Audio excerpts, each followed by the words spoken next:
শ্রীলঙ্কা এসে আজকে সেকেন্ড দিন সানরাইজের সময় উঠছি। এখন বাজে হচ্ছে সকাল 6:37, একটু আগে সানরাইজ হয়েছে। আমরা যাচ্ছি হচ্ছে ওয়েল ওয়াচিংয়ে। আজকে বোটে করে যাব, একদম মাছ সমুদ্রে ওয়েল দেখবো, ওয়েল তিমি মাছ দেখবো। আর Daniel he already has come. Hello, Mr. Daniel. Hello, good morning. In India, we call it auto. Auto, yes. Auto. Sri Lankan tuk-tuk. Sri Lankan Tuk-tuk. Took eagle I হচ্ছে আমাদের বোটের নাম। তো আমরা এই বোটে করে এখন যাব ওয়েল দেখতে, তিমি দেখতে। আমাদের কিন্তু একটু ডিসকাউন্ট রেটে প্রাইস হয়েছে এখানে। মোটামুটি আমি 2-3 জায়গায় রেট জিজ্ঞেস করেছি, 15,000 পার হেড বলছিল, আর আমাদের নিয়েছে অনলি 10,000 পার হেড।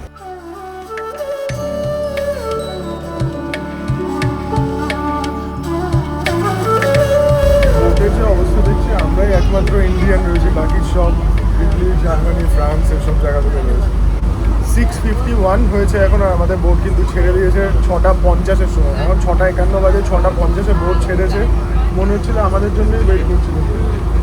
যাই হোক, আমরা রেডি। আর সামনে সমুদ্রের কালার দেখলে জাস্ট পাগল হয়ে যাচ্ছি। এটা হচ্ছে 2.5-3 ঘন্টার একটা বোট রাইড। ওয়েল যদি না দেখা যায় তাহলে একটু ওয়েট করবে, তাহলে একটু টাইম বেশি লাগবে। আর যদি দেখা যায় তাহলে হয়তো 1.5-2 ঘন্টার মধ্যেই শেষ করে দেবে। বোট ছাড়ার সঙ্গে সঙ্গে কিন্তু আমরা ব্রেকফাস্ট পেয়ে গেছি। ব্রেকফাস্টে একটা করে বক্স দিয়ে গেছে। ব্রেকফাস্টে একটা হটডগ রয়েছে আর একটা স্যান্ডউইচ রয়েছে। জলের বোতলও পেয়ে গেছি তার সাথে একটা।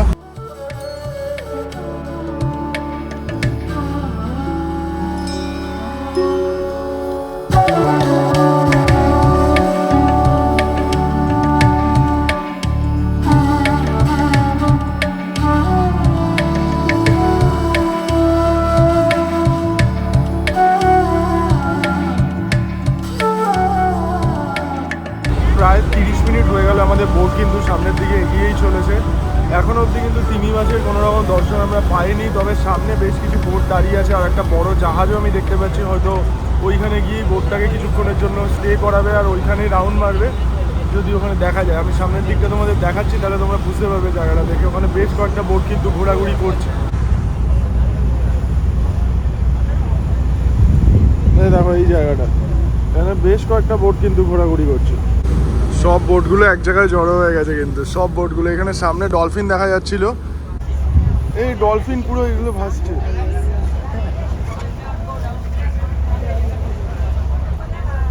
এই যে ডলফিন,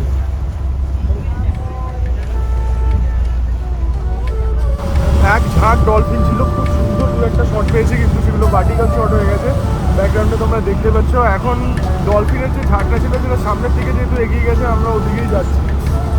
পুরো সুন্দরবনের মতো ফিলিং। সুন্দরবনে বাঘ দেখার সময় যেরকম বোট নিয়ে ঘুরে বেরিয়েছিলাম, এখানে ওয়েল আর ডলফিন দেখার সময় এরকমই হচ্ছে।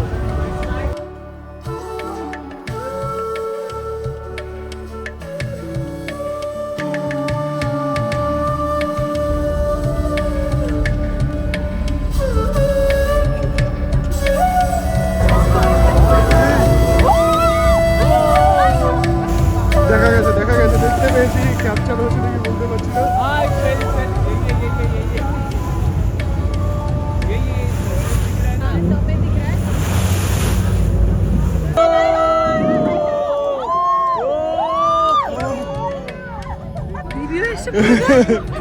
মোটামুটি কত বড়, বিরাট বড়। একবার এদিক একবার ওইদিক। সিরিয়াসলি বলতে একটা রোমাঞ্চকর পরিবেশ তৈরি হয়েছে। সবাই শান্ত হয়ে জলের দিকে তাকিয়ে রয়েছে। বোটের স্টার্ট বন্ধ করে দেওয়া হয়েছে, ইঞ্জিন অফ করে দেওয়া হয়েছে, আর প্রত্যেকটা বোট এরকমভাবে দাঁড়িয়ে আছে। তবে দেখতে পেয়ে গেছি।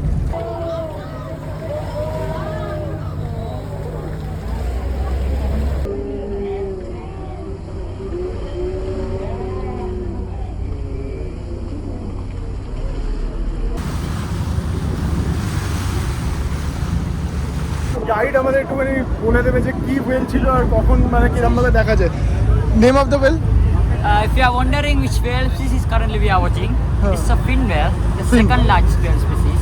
আচ্ছা, An adult fin whale can grow up to maximum 26 meters long and weigh up to around 70 tons. You Achha. can imagine how big they can grow up. 70 ton. Yeah, but you can see from the boat 50% of their body at the time on surface and visible with 3% of their body gradually moving into their back.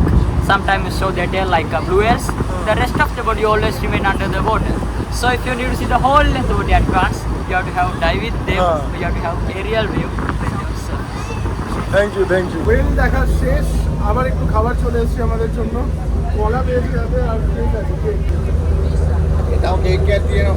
তো আমাদের গাইডও কিন্তু বলে দিল আজকে best lucky day ছিল, আমরা একদম কাছ থেকে ডলফিনের পুরো ঝাঁক দেখতে পেয়েছি, তার সাথে টার্টেল দেখতে পেয়েছি, কচ্ছপ দেখতে পেয়েছি, আর তার সাথে ফাইনালি ফিন ওয়েল, সেকেন্ড লার্জেস্ট ওয়েল। দিদি বাই বাই। এটা হচ্ছে moonlight guest house. Moonlight guest house থেকে আমরা বেরিয়ে পড়লাম, এই সামনেই রয়েছে রাস্তা, মেন রোড। এখন যাব আমরা ডান দিকে। দেখো সব জিব্রা ক্রসিং ক্রস করছে আর গাড়িগুলো সব দাঁড়িয়ে গেল।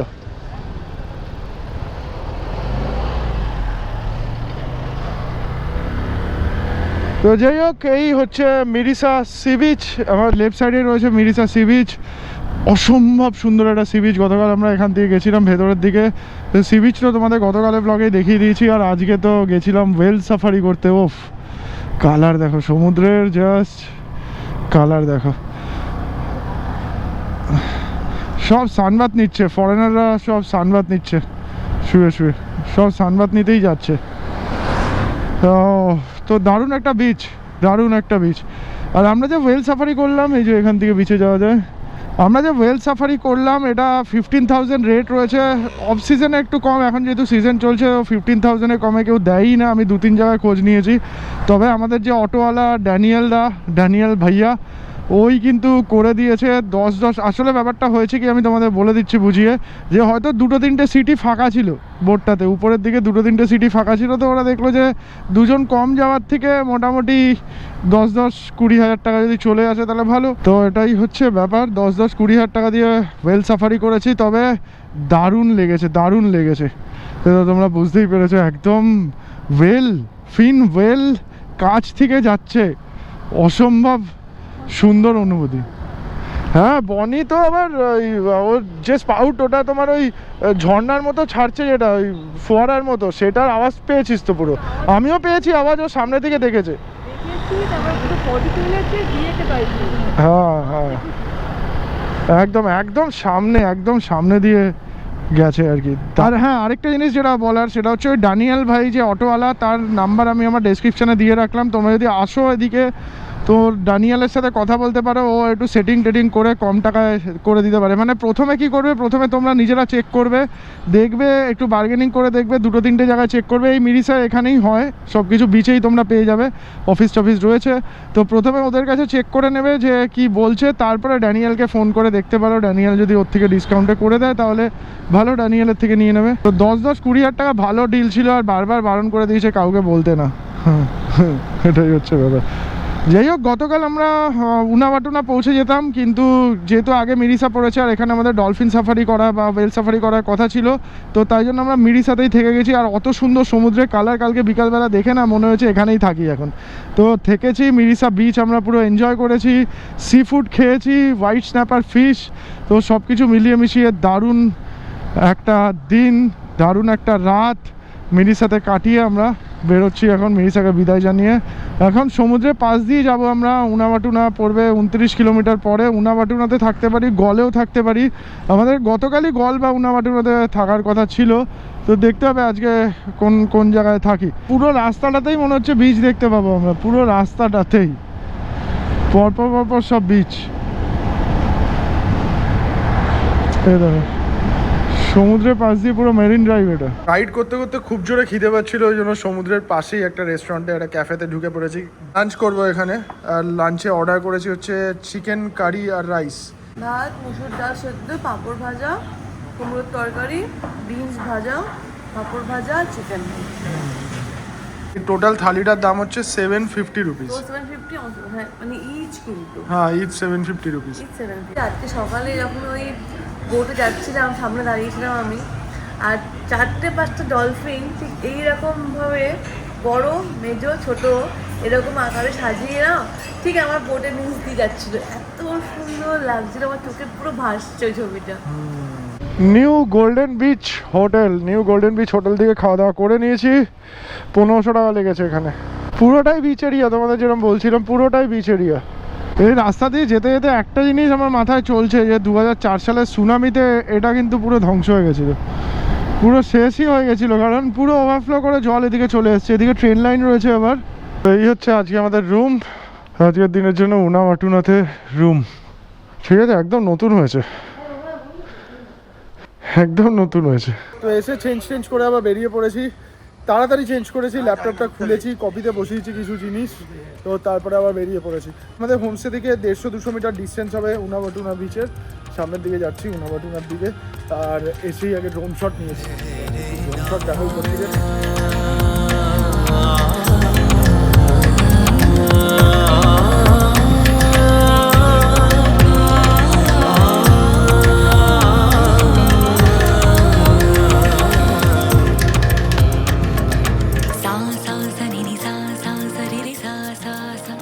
এটা হচ্ছে উনামাটুনা বিচ, যেটা তোমাদের বলেছিলাম শ্রীলঙ্কার সব থেকে সুন্দর বিচগুলোর মধ্যে একটা হচ্ছে উনামাটুনা। তো এটা হচ্ছে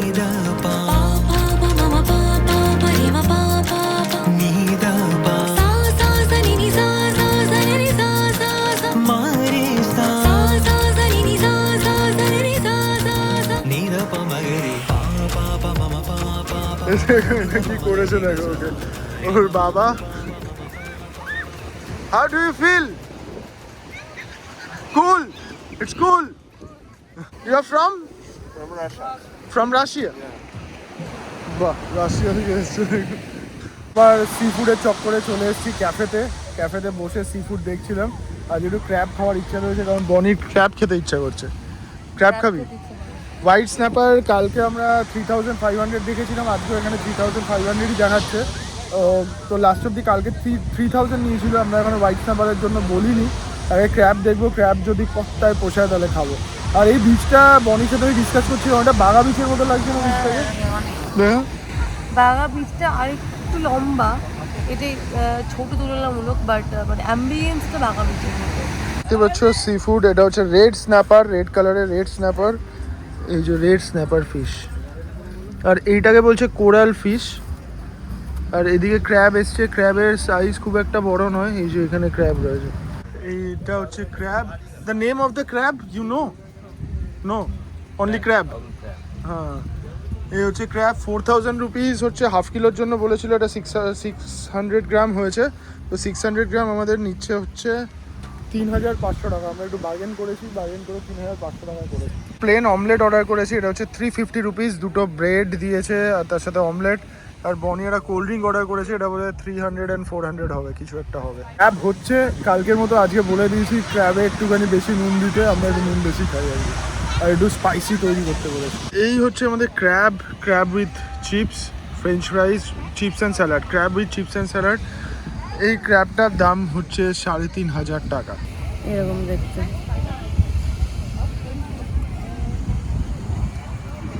টেস্ট কেমন? ভালো ভালো। মানে আমাদের ওখানে যে লোকাল ক্র্যাবটা পাওয়া যায়, দেশি ক্র্যাব, ওরকম না, বাট টেস্ট খারাপ না, ভালো টেস্ট। আমরা খাচ্ছিলাম বাইরে বসে, হঠাৎ এত বৃষ্টি নেমে গেছে, এই দিকে খাচ্ছিলাম আমরা, পুরো পায়ে করে চলে এসেছি খাবার দাবারের প্লেট নিয়ে। Good morning. ভোর 5:49। লাগেজের অবস্থা দেখো, লাগেজ দিয়ে যাচ্ছি নিচে। আর বাইরে কিন্তু এখন অন্ধকার রয়েছে। 6:15, 6:20, 6:25 নাগাদ এখানে সানরাইজ হয়। সকাল 6:07 বাজে, আর আমাদের বাইক কিন্তু পুরো লোড হয়ে গেছে। সকালই বলবো, ভোর বলবো না, যদিও এখানে ভোর বলাটাই ঠিক হবে, এখনো অবধি সূর্যের আলো কিন্তু ফোটেনি। 6:27 নাগাদ শ্রীলঙ্কাতে সানরাইজ হয়, 6:27 নাগাদ। আর 5-10 মিনিটের মধ্যে হয়তো আর একটু আলো হয়ে যাবে, আলো ফুটে যাবে। আর আমাদের বাইক ফুল লোড করে নিয়েছি, যেরকমটা তোমাদের বললাম। বনি ওখানে রেডি। বনি, আমরাও ভোরবেলা বেরোতে পারি কিন্তু। হ্যাঁ, সবই পারি, বাট করিস না, এটাই হচ্ছে ব্যাপার। সবই পাঙ্কার যা নেটওয়ার্কের কন্ডিশন ভাই। একটা ভিডিও আপলোডে বসিয়েছি 3 দিন আগে, এখন 11% আপলোড হয়েছে। পাক্কা 6:09 আর বেরিয়ে পড়লাম আমরা কলম্বোর দিকে। পেছন দিয়েও কলম্বো যাওয়া যায়, কিন্তু সেটা হচ্ছে এক্সপ্রেসওয়ে, এক্সপ্রেসওয়েতে বাইক তুলতে পারবো না। আর ফ্লাইট টু ক্যাচ 3টের সময় ফ্লাইট রয়েছে বান্দারা নাইকা ইন্টারন্যাশনাল এয়ারপোর্ট থেকে। আর আমাদের পৌঁছাতে হবে, যেহেতু ইন্টারন্যাশনাল ফ্লাইট আর এত মালপত্র রয়েছে, ড্রোন টোন রয়েছে, সমস্ত কিছু রয়েছে, তো একটু আগে আগেই পৌঁছাতে হবে আমাদের, একটু আগে আগে পৌঁছাতে হবে। গ্লাভসটাই ব্যাগের মধ্যে রাখা রয়েছে, গ্লাভসটা পরা হয়নি। তো প্রথমে আমাদের যেতে হবে bike rental Ceylon. Bike rental সিলনের ডিস্টেন্স এখান থেকে 150 কিলোমিটার পৌঁছাতে 4 ঘন্টা 5 মিনিট সময় লাগবে বলে গুগল বলছে। 6:09 আমরা শুরু করেছি, আমাদের মোটামুটি এক্সপেকটেশন যা বলছে 11টা নাগাদ বাইক রেন্টাল সিলনে পৌঁছাবো। 11টা থেকে 11:30টার মধ্যে ওখানে জিনিসপত্র কিছু এদিক ওদিক করবো, আর তারপরে বেরিয়ে যাবো। এই যে সমুদ্র, সকালের সমুদ্র দেখো, সকালের সমুদ্রের কালারই অন্যরকম। তো চলো আস্তে আস্তে এগোই কলম্বোর দিকে। আজকে উনাওয়াটুনা থেকে মানে গল থেকে কলম্বোর জার্নি শেয়ার করতে চলেছি তোমাদের সাথে, আশা করি ভালো লাগবে। এই পুরো জায়গাটাই কিন্তু বা পুরো রোডটাই কিন্তু সমুদ্রের পাশ দিয়েই যাবে, আর আমরা সমুদ্রে এনজয় করতে করতে যাবো। আর একটু পরে আলো ফুটবে, সানরাইজ হবে, যদিও সানরাইজ হবে না সমুদ্রের দিকে, সানরাইজ ডান দিকে হবে আর সমুদ্র বাঁ দিকে, সানসেটটা সমুদ্রে হয়।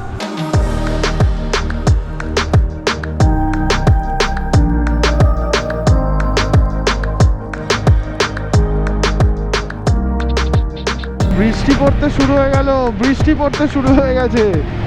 বৃষ্টি পড়লে খুব মুশকিল হয়ে যাবে, মেঘলা ওয়েদারও রয়েছে, যদিও এখানে একদম নন স্টপ বৃষ্টি এখন হওয়ার চান্স কম রয়েছে। তবে শ্রীলঙ্কাতে কিন্তু প্রচণ্ড বৃষ্টিপাত হয়, তাই জন্য এত গ্রিনারি চারিদিকে, এত সবুজ। এখানে একটা রেস হচ্ছে, মনে হচ্ছে ম্যারাথন রেস। তো আমরা এখন অবধি উনাওয়াটুনা থেকে মোটামুটি ধরে নাও 60-65 কিলোমিটার মতো রাইড করে ফেলেছি। আর একটু বমির ঘুম পাচ্ছিল, ওই জন্য চা খেতে দাঁড়াতে হলো। চা যদিও ঘুম কতটা কাটাতে পারবে আমার ডাউট আছে, মনে হয় না কাটাতে পারবে, তবে একটু চা খেতে ইচ্ছা করছিল আর কি, ভিডিও পাচ্ছিল অল্প অল্প। তো চা আর তার সাথে আমরা এটা হচ্ছে ভেজ প্যাটিস। তো চলো এখান দিয়ে চাটা খেয়ে প্যাটিস খেয়ে ভেজ প্যাটিস খেয়ে বেরিয়ে পড়েছি। এখন আমাদের 2 ঘন্টা 45 মিনিটের জার্নি করতে হবে যদি ননস্টপ চালাই। 91 কিলোমিটার ননস্টপ চালানো একটু মুশকিল হবে এই বাইকে, তো আরেকবার হয়তো আমরা ব্রেক নেব। 7:45 বাজে, 2 ঘন্টা 45 মিনিটের জার্নি, মানে বুঝতেই পারছো আমরা প্রায় 11টার সময় গিয়ে পৌঁছাবো, 11টার পরে পৌঁছাবো। ওই মাঝখান দিয়ে ট্রেন লাইন গেছে, গল কলম্বো। এটা হচ্ছে ব্যাকওয়াটার, সমুদ্রের সাথে কানেক্টেড। কেরালাতে যেরকম ব্যাকওয়াটার দেখা যায়, এটা কিন্তু ব্যাকওয়াটার। শ্রীলঙ্কাতে কিন্তু আমি সবসময় দেখলাম পুলিশ দুজনে একসাথে থাকে বাইকে, এই পুলিশগুলোর জন্য আমার স্পিড অনেকটাই কমে গেছে। কিরকম একটা লাগছে যদি খাওয়াম করে ধরে নেয়। আর একদম রাইট সাইড দিয়ে যাচ্ছে, আমি বুঝতে পারছি না যে লেফট সাইড দিয়ে ওভারটেক করা যাবে কি যাবে না। আমরা কিন্তু কলম্বো ঢুকে গেছি, ওয়ালেবাটে বিচ, ওয়ালেবাটে রেলওয়ে স্টেশন। এই যে ট্রেন একদম সমুদ্রের পাড় দিয়ে ট্রেন বেরিয়ে যাচ্ছে, ফাঁকা ট্রেন। এই যে railway station,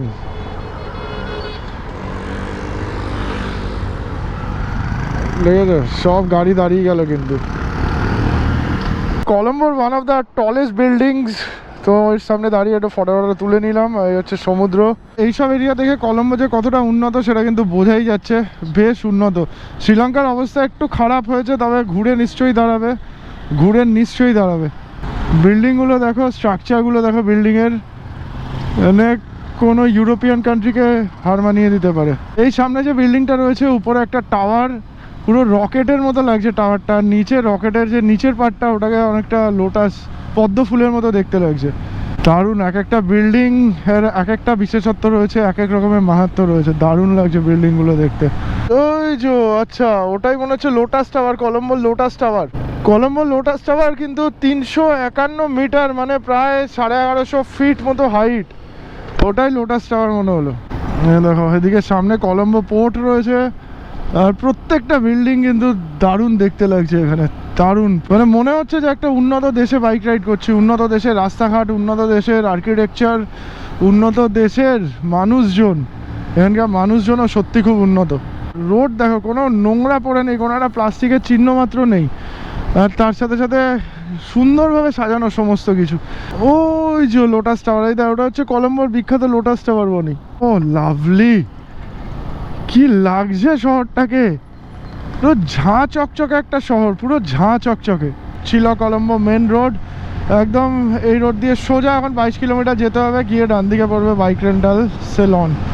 I am from India. It's a rented bike. It's a rented bike.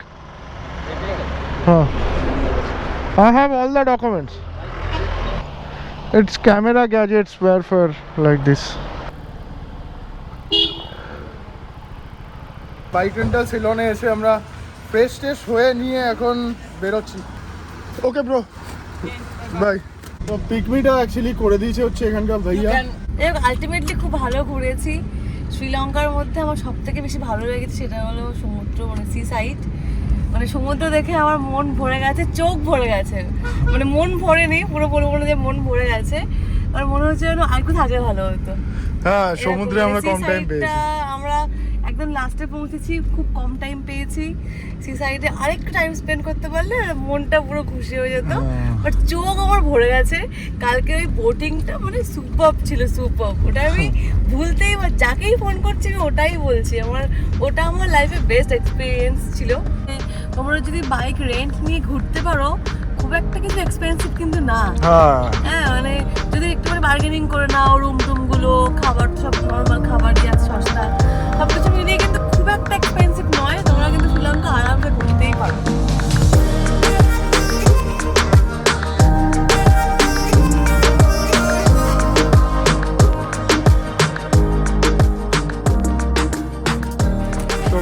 হ্যাঁ, কিছু তো বাড়ির জন্য নিয়ে যাই একটু।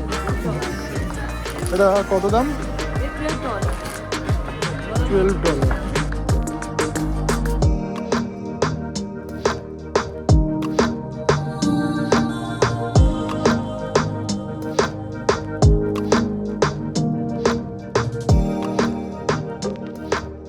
তো বোর্ড করে গেছি অলরেডি আমরা। আমাদের ফ্লাইট নাম্বার হচ্ছে ইন্ডিগো 6E1182। এখান থেকে মানে শ্রীলঙ্কার কলম্বোর বান্দারানাইকা ইন্টারন্যাশনাল এয়ারপোর্ট থেকে দুপুর 3টের সময় ছাড়বে আর বিকাল 4:55 পৌঁছাবে হায়দ্রাবাদ। আর হায়দ্রাবাদ থেকে আমাদের ফ্লাইট রয়েছে ইন্ডিগো 6E6369, রাত 9:45 ছাড়বে আর কলকাতাতে পৌঁছাবে হচ্ছে রাত 11:45। नमस्कार, हमारे सभी इंडिगो ब्लू चिप मेंबर्स का हार्दिक स्वागत है।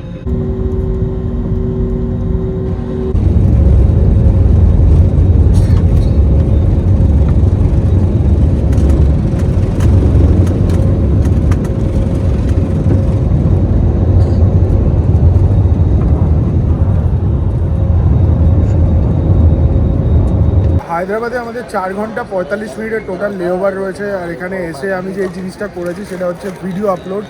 ভিডিও আমার আপলোড হয়ে গেছে। হ্যাঁ, এটার জন্য আমি ওয়েট করছিলাম। আমি জানি তোমরাও অনেকে ওয়েট করছিলে। এখানে ওয়াইফাই কানেক্ট করে আপলোড করে দিয়েছি। আর তারপরে প্রচণ্ড জোরে খিদে পাচ্ছিল, তো KFC চলে এসছে অলরেডি। বনি শেষও করে দিয়েছে। না, বার্গার আছে আমার। বার্গার আছে, এই তো বার্গার আছে আর ফ্রেঞ্চ ফ্রেঞ্চ ফ্রাই ফ্রাই আছে। হায়দ্রাবাদে দেখলাম অনেকগুলো গেট রয়েছে, অনেকগুলো। তো আমরা 19 নম্বর গেটের সামনে বসেছিলাম, ওখানে বসেই কাজ করছিলাম। কিছু আপলোড করার ছিল, তারপরে এডিটিং করার ছিল, সেগুলো করছিলাম। তো 19 নম্বর থেকে আমাদের ফ্লাইট রয়েছে 119 নম্বর গেটে। তো হেঁটেই চলেছি এখনও 5 মিনিট।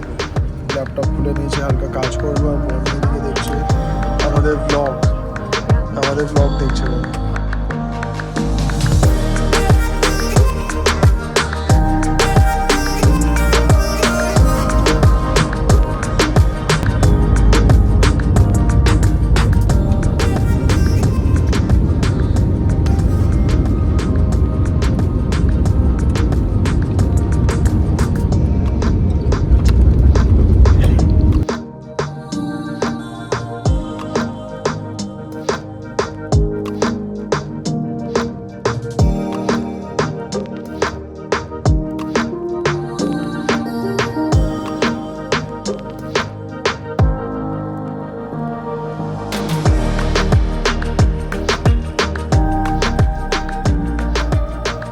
রাত 1:13 আর শ্রীলঙ্কা ট্রিপ কমপ্লিট করে আমরা দুজন পৌঁছে গেছি বাড়িতে। শ্রীলঙ্কা ট্রিপের একটা ইনফরমেটিভ ভিডিও বানানোর চেষ্টা করবো। মানে শ্রীলঙ্কা তোমরা যদি যাও, কোন কোন জায়গা প্ল্যান করতে পারো, কিভাবে করতে পারো, সেটা নিয়ে একটা ইনফরমেটিভ ভিডিও বানানোর চেষ্টা করব। তবে একটু সময় দিতে হবে, তার জন্য একটু সময় দিতে হবে। খুব প্যাকড আপ শিডিউল রয়েছে এখন আমার। এই যে আজকে এসে পৌঁছেছি, আগামীকাল আবার গোয়া যেতে হবে আমাকে একদিনের জন্য। মানে যাবো আবার চলে আসবো, এই হচ্ছে লাইফ। তারপরে আবার রয়েছে অ্যাডভেঞ্চারাস বাঙালির ফান মোটো রাইড 6। পরের দিনই, মানে গোয়া থেকে আসবো রাত্রিবেলা, গোয়া থেকে রাত্রিবেলা আসবো, মানে এসে পৌঁছাতে রাত 12টা 12:30 হয়ে যাবে, আবার ভোরবেলা ট্রিপ রয়েছে, রাইড। এরকমই চলছে। বনি তো গোয়া যাবে না, কিন্তু বনি যাবে অ্যাডভেঞ্চারাস বাঙালি ফান মোটর রাইডে। তো চলো আজকে আর বেশি কথা বাড়াচ্ছি না, এই ব্লগটা এখানেই শেষ করছি। আশা করছি শ্রীলঙ্কা ট্রিপ তোমাদের ভালো লেগেছে। যদি ভালো লেগে থাকে তাহলে কি কি করতে হবে সেটা একটুখানি করে দিও, আর কিছু বলার নেই। চলো tata, take care and good night from Kolkata, the city of Joy.